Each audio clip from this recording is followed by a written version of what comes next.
Hello and welcome to Tournament in a TeaBreak on day 6 of Rolly G. Bonsoir.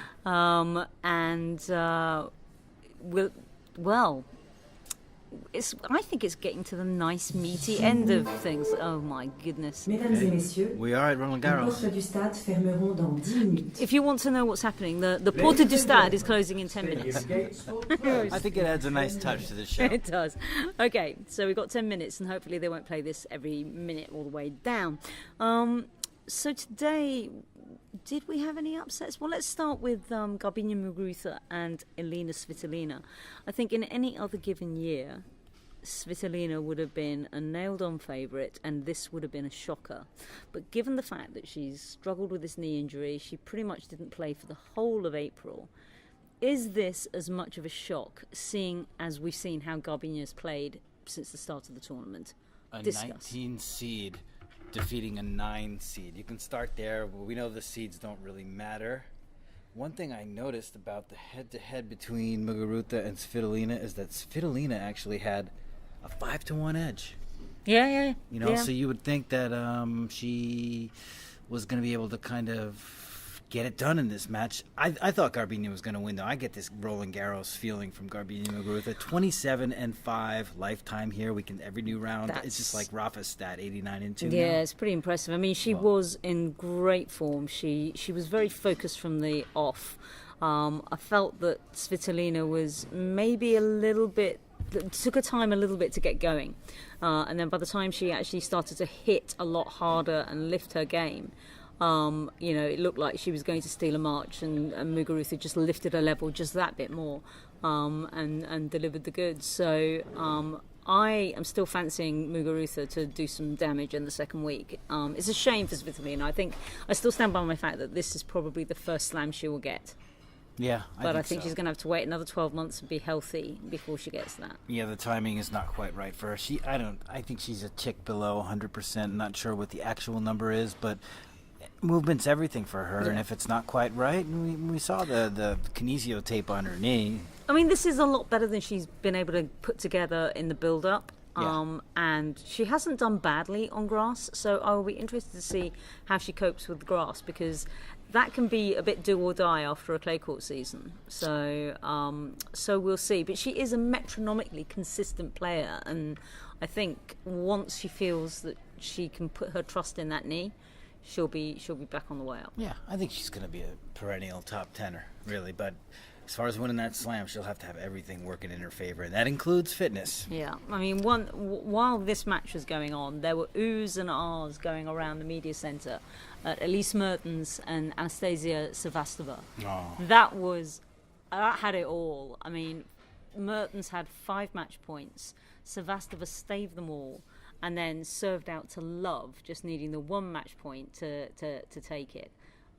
Tell me your thoughts on that match. My goodness, I got lucky because I had a random moment and I decided, you know what I'm going to do? I'm going to climb out of this press room and find some tennis to see. And that was the match I ducked in on. You climbed out. I mean, most people just use the stairs, dude. Oh, well, I went out through the window and there was a little, I climbed along these vines and I got up to ground level.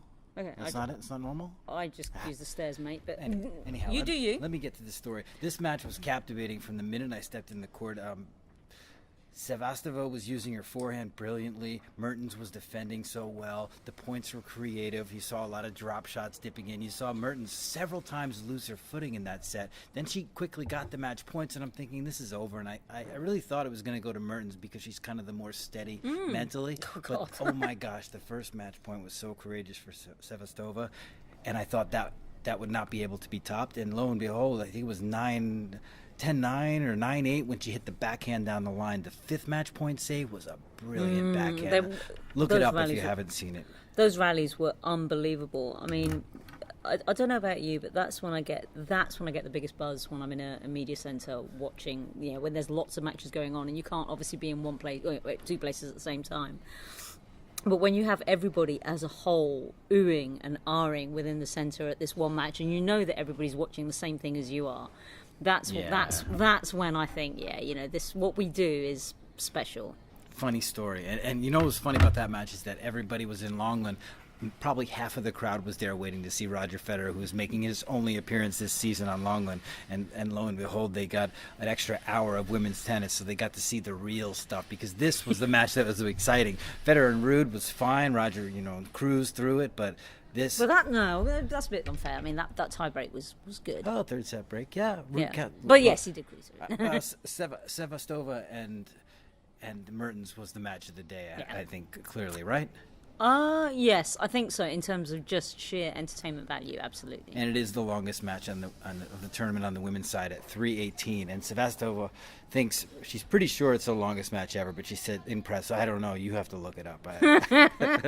So somebody look that up, please, and find out if that's her longest match ever. Awesome.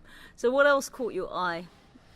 Lots of stuff. I mean, King of Clay was pretty good today. He had a brilliant opening two sets against David Goffin. It was just sparkling. It was dazzling. It was one service point dropped in the first set. I mean, Rafa came out malicious, and he took care of business, and he set the tone. And lo and behold, Goffin came back in the third and made a match out of it. He played brilliantly. 17 winners against 4 unforced in that third set. So that was fun to watch, and Nadal recovered and took care of business. But it was nice to see him tested a bit. Yeah, I think in the grand scheme of things, I think this was his first test, and good on House of Goffindor for getting a set and everything. Yeah, no, he played brilliantly. I think this maybe bodes well for him getting back up in the top 20, top 10 type of area.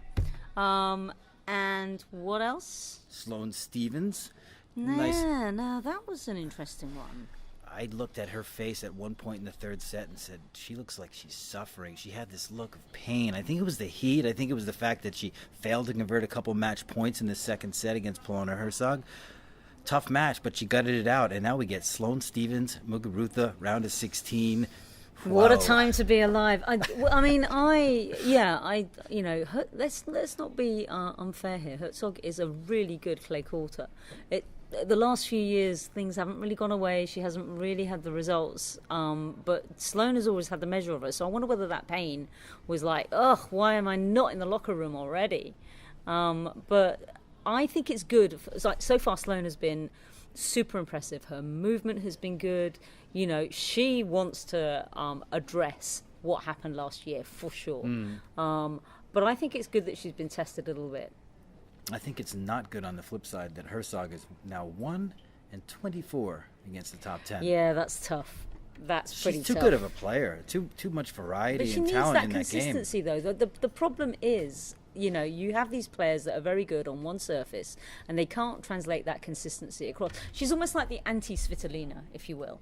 So Svitolina is consistent across pretty much everything, but you know that she could be great on clay.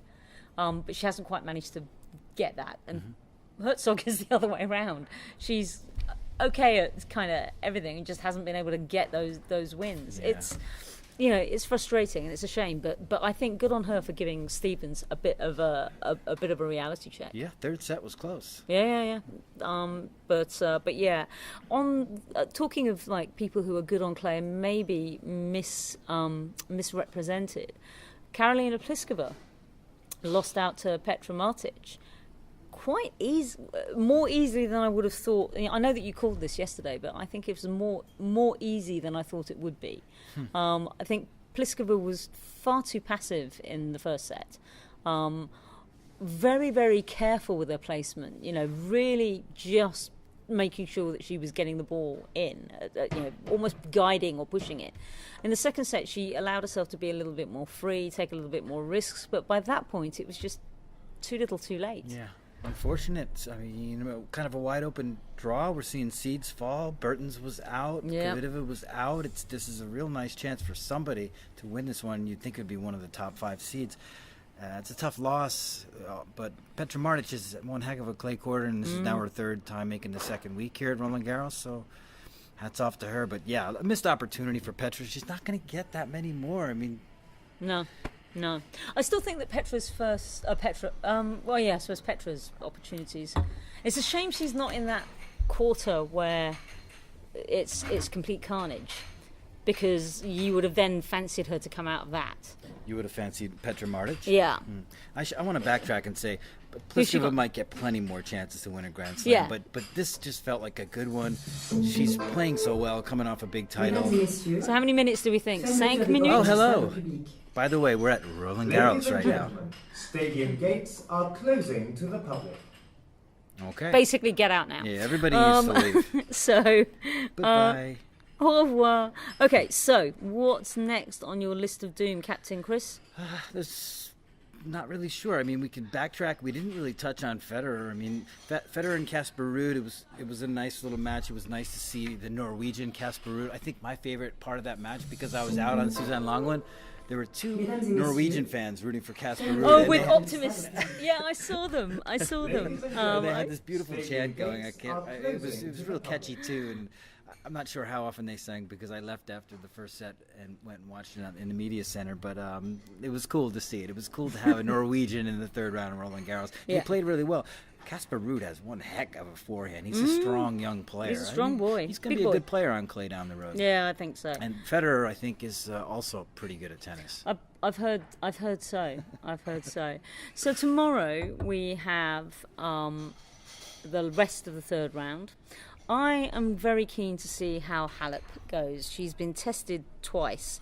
I spoke to Vlad, one of my Romanian colleagues, and he was saying, you know, she's very nervous. She's quite nervy. It's quite a roller coaster every time she takes to the court, because I think deep down she wants to make this back to back, and I think deep down that's kind of playing with her mind a little bit. She has Lesia Sarenko, 27th seed. so this ought to be a breeze for her, but I don't know. I think if nerves play a factor, Sarenko will steal a set. How do you see that matchup? I think it will be 3. I think Yeah. Halep has to suffer. She's one of these players. She reminds me so much of Andy Murray. It hurts. She has to suffer. She has to suffer for her art. Otherwise, she doesn't feel like she's achieved anything. Right. Which is fine, but we all have to suffer with her, which is tedious. So yeah, I think this could potentially be a battle. I think she needs a quick win, but I'm not sure that she's going to get it. No, Leslie's going to keep the ball in play and work the rallies, and I think Simona's not going to be one to put her away quickly and earlier. She's not going to be super aggressive. It's not really in her nature. So I see a bit of a grinding match here, and and there's no reason why it shouldn't or couldn't go 3. So it should be fun to watch. Yeah, Simona does look good. I feel like she's probably one of my top 3 favorites right now. And as I mentioned yesterday, I've got Naomi Osaka up there. She's been performing well. Novak Djokovic is next up on Chatrier, facing the Italian qualifier by the name of Caruso, who nobody knows anything about. Maybe we'll find something out about him tomorrow. But at the end of the day, consider this: he's been good enough to get into the third round of Grand Slam. Salvatore Caruso. Yeah. So let's not dismiss him quite just yet. Not at all. That being said, I think Djokovic will send him to the woodshed For sure. He's 147 in the world, so good on him. He's earning a pretty penny here at Roland Garros. Antoine Wong and Gaël Monfils up third on Chatrier, and then Serena Williams and Sophia Kenin, the final match of the day, which could be a good one if Serena's not at her best. If Serena's at her best, it'll be good, but I think Serena will take it easily. Yeah, I think if Serena takes to the court, she will hand Kenin a free lesson. A valuable lesson, too. I think so. If she takes to the court, we'll see. Okay, à la Langlin, s'il vous plaît. Fonini and Bautista Agut will start us off. That could go either direction. Who knows, right? That's actually, the more I think about it, quite an interesting matchup. Stylistically, 2 very different players. Yeah. I think Fonini will probably confound Bautista Agut quite a bit in this match. And if he's executing, he just might be able to confound him so much that it'll drive him crazy. And Bautista Agut will quit on the spot and leave the country. Nah, maybe not. All right, Osaka. That's quite a reach. Osaka and Siniakova up after that. That's one I really want to see. Just because Sinny with the good hair. Cindy with the good hair, but Naomi is just a player I just can't get enough of these days, and I want to see how she responds to these challenges. I think Naomi's going to have a good match here, and I don't think she's going to be tested and have to do all that drama at all. I think she's going to sail through this one. I think so. I think in straights, maybe 4-4, something like that. Yeah. Dominic Thiem, Pablo Cuevas, hard-hitting battle of one-handers. Taking the scenic route around Roland Garros, he really does. It's getting to be quite a chore. Yeah, some of that might depend on Cuevas, who's a real strong clay Well, courter. don't forget, Cuevas didn't actually finish his match. He was 2 sets in and 2-1 up. So he's a little bit more rested than Thiem, who's been going for a little bit of a wander around the grounds. Very good point. And the last match is on Longland is Andrea Petkovic and Ash Barty. Should be a cool one. Lord, that's going to be amazing. I mean, clay isn't really Barty's thing. Petkovic She has been good on it, but Petko, yeah, Petko there's something could just- really positive could going just on do with her. that. Okay, and we're on Simone Mathieu. Simone Mathieu, Lajovic, and Zverev. I believe they played last year, went 5 sets. That was, I think, the first of Zverev's 3 consecutive 5-set wins, or the second, I'm not sure, but it could be an interesting match. Let's see if Zverev can take care of business. He's been okay here so far. He won in straight sets in his last round. Yeah, which makes up for his 5-set nonsense in his first round. Keys has been looking good as well, I think, but Blinkova was impressive as well in her win. So, I mean, she really demolished Garcia. And Keys had to come back and play a set today from a match that was held over on Yes, she day did.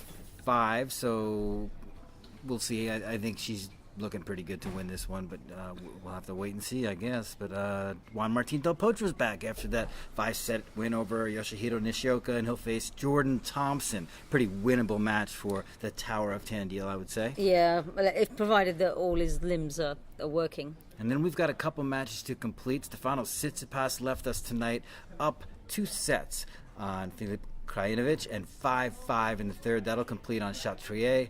And we'll also get Dimitrov and Wawrinka. Yes, and that was a very close match out on the bull ring. 2 tie breaks. Pretty much both dead of them. even, 1 break apiece. Yeah, 2 Yeah. tie breaks, and Stan takes them both.